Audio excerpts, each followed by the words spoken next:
Friction. In this video we will discuss about sliding friction, rolling friction and different causes of friction. When two bodies are in contact, each experiences a contact force by the other.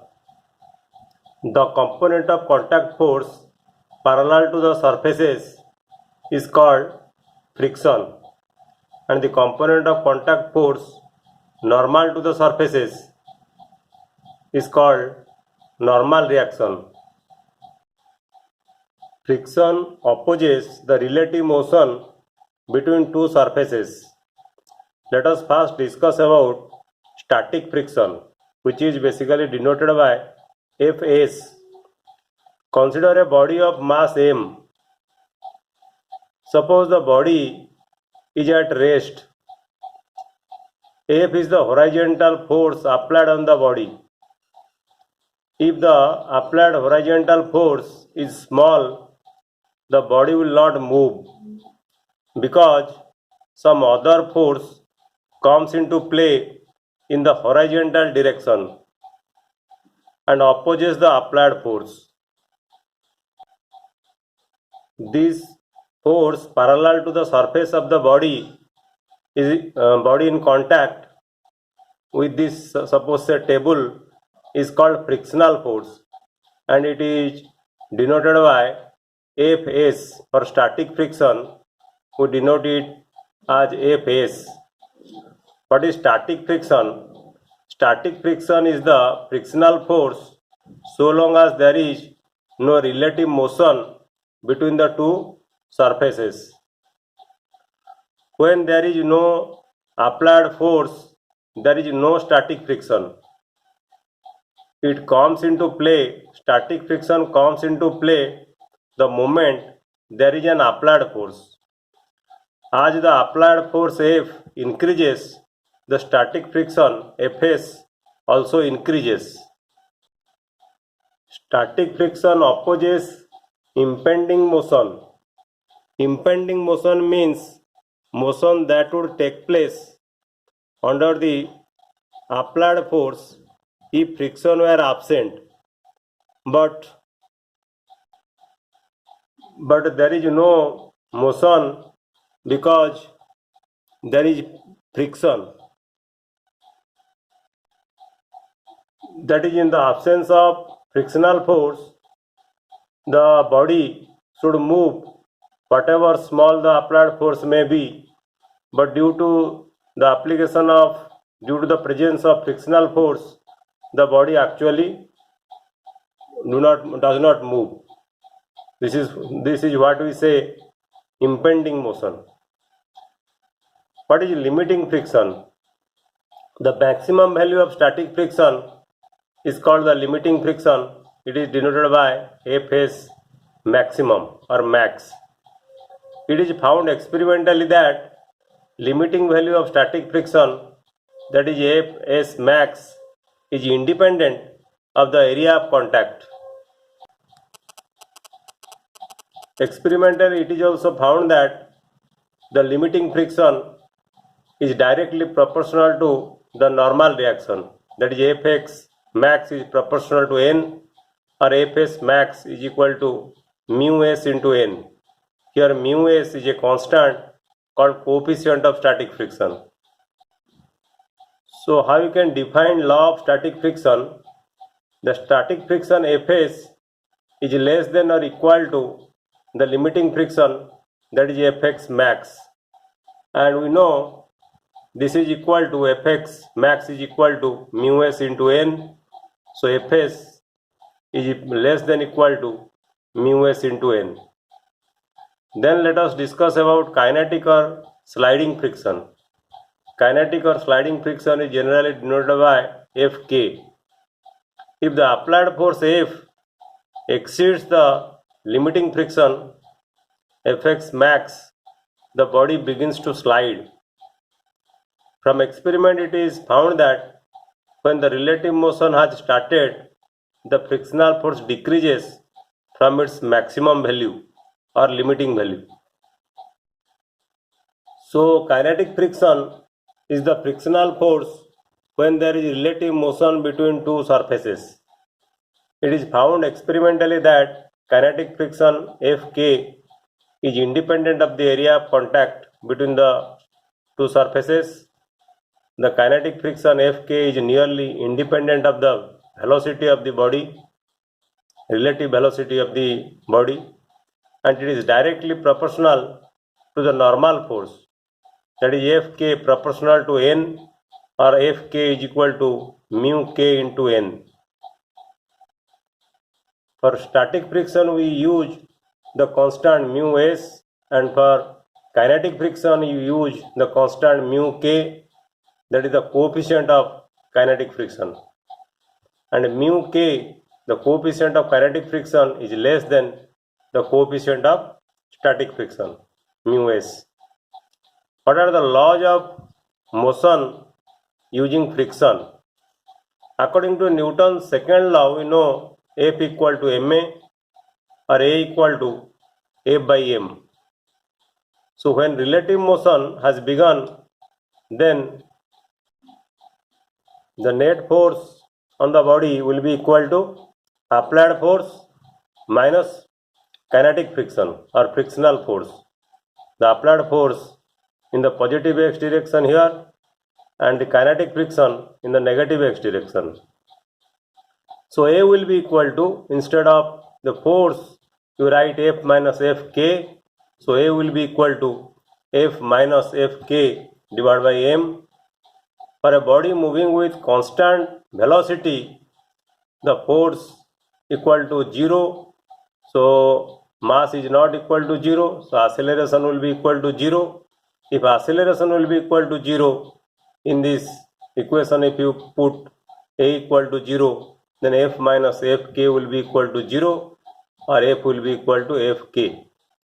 So if the applied force on the body is removed, then the acceleration will be equal to A, that is equal to minus Fk divided by m. Because if the acceleration is equal to 0, we see in this figure the applied force equal to 0. So the only force is the force of friction. So if you substitute if you here F equal to 0, then A will be equal to minus Fk divided by m. Since the acceleration is negative, the body comes to a stop.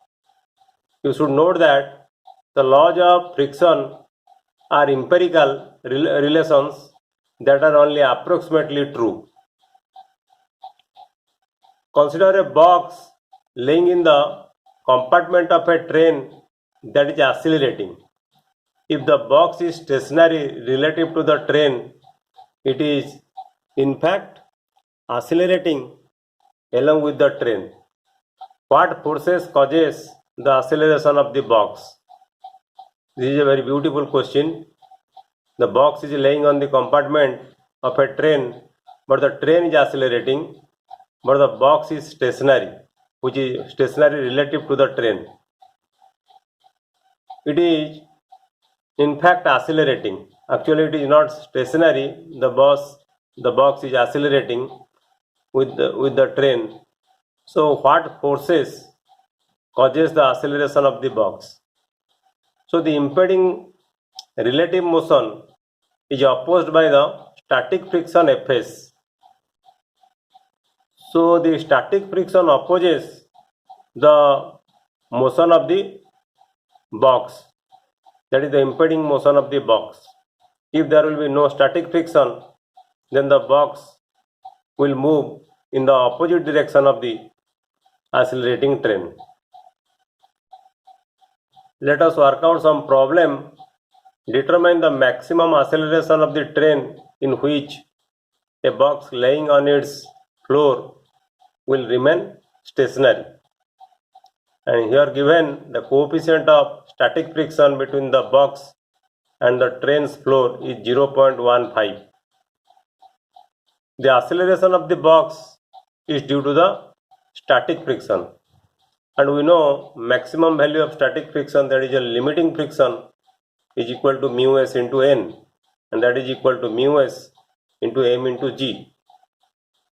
force applied on the box due to the acceleration of the train is equal to F, that is equal to m into A.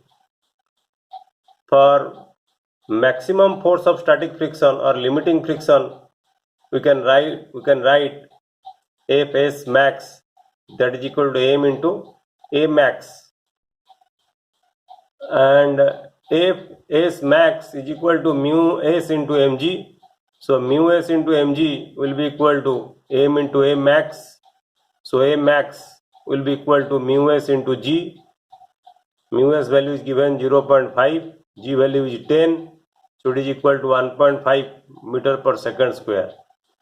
So for maximum acceleration of 1.5 meter per second square of train, the box will remain stationary. Next problem, a mass of 4 kg rests on a horizontal plane. This is your horizontal plane, which is inclined to this horizontal, it becomes inclined plane. So a mass of 4 kg rests on a horizontal plane. The plane is gradually inclined until at an angle theta is equal to 15 degree with the horizontal, the mass just begins to slide. So when this plane makes an angle 15 degree with this plane, this mass of 4 kg just begins to slide. So what is the coefficient of static friction between the block and the surface? In this figure you see, this is the weight of the box, weight of the mass of 4 kg, and this is the normal reaction, and this is the component of mg cos theta. This is along the direction of the normal reaction. That means mg can be resolved into two components, mg cos theta and mg sin theta, because if this inclination is theta, this inclination will be also equal to theta. So mg sin theta balances the force of static friction and mg cos theta balances the normal reaction. As theta increases, Fs increases, and when theta equal to theta maximum, that is equal to 15 degree, Fs maximum, that is the limiting friction, will be equal to mu s into n, and in equilibrium mg cos theta is equal to n and mg sin theta is equal to Fs. So tan theta is equal to Fs by n. So tan theta maximum will be equal to Fs maximum divided by n, or Fs maximum will be equal to tan theta maximum into n. So from equation 1 and 2 we can write tan theta maximum is equal to mu s. Note that theta maximum depends only on mu s and is independent of the mass of the block, and here given theta maximum is equal to 15 degree, so mu s will be equal to tan 15 degree, that is equal to 0.27. Next problem, suppose this is a trolley and this is a block. So in this trolley block system, what is the acceleration of the block and trolley system? This mass of this block is 3 kg, so its weight will be 30 Newton, and tension in this string, let us say, is equal to T, and considering the string is inextensible and the pulley is smooth and it is massless, suppose the string is massless, so tension everywhere remains the same. So the question is, what is the acceleration of the block and trolley system? Remember, the block and trolley system moves with same acceleration, so we have to calculate the acceleration A, and given the coefficient of kinetic friction between the trolley and the surface is equal to 0.04. So first we have to draw the free body diagram for this block and the free body diagram for this trolley. Of this trolley, at this point we have to draw the free body diagram. Here I have drawn the free body diagram for the block of mass M. So 30 Newton force will be downward, tension will be upward. So applying Newton's second law of motion for the free body diagram of block, you can write 30 minus T equal to 3A. Because the acceleration is downward, so net force will be equal to 30 Newton minus T, that will be equal to Ma. Mass is given M, 3, and acceleration is A. And for the free body diagram, from the free body diagram of the trolley, tension is along this direction and the kinetic friction along this direction. So in equilibrium, you can write T minus Fk, that is equal to 20A. You can apply Newton's second law here. So you have two equations. One is 30 minus T equal to 3A. Another is T minus Fk is equal to 20A. So if you add these two equations, you will get 30 minus Fk is equal to 23A. So again, Fk is equal to, we have found out Fk, that is the force of laws of force of kinetic friction, that is equal to mu k into n, that is mu k into mg. M value is 20 and g is 10. Mu k is given 0.04. It is for the trolley, and that is equal to 8.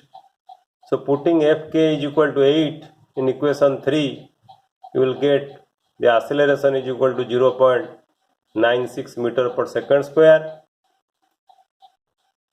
And the next question is, what is the tension in the string T?